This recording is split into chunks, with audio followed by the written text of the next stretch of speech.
Kathy, what kind of grown woman is peeing in a diaper like this? Karen now had Kathy spending most of the time in the gym staring at other women's butts to look for signs of diapers. It was highly amusing to manipulate her sister like this. A few nights later, Karen put on a diaper and then put on a pair of tan slacks. Next, Karen peed in the diaper until it leaked and made a wet stain in the back of the slacks. The next day, Karen waited for Kathy to enter the gym and then snuck back by Kathy's car.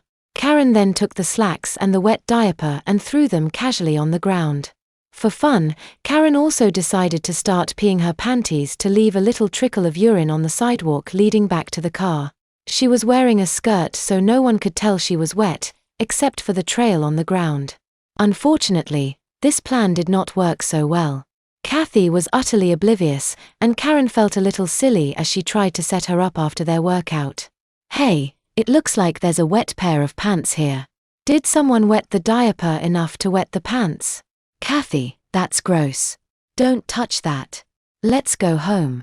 As fun as it had been placing items, it still wasn't Karen's dream adventure.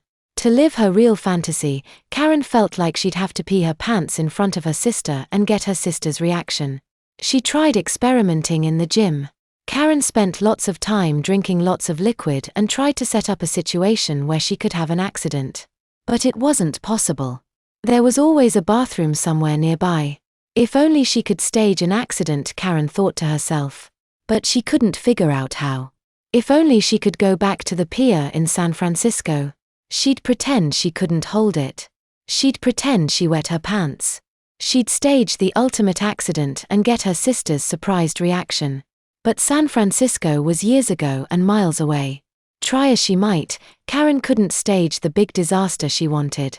She couldn't even picture it. How could she get the adrenaline rush of doing something completely naughty? How could she get the reaction she desired?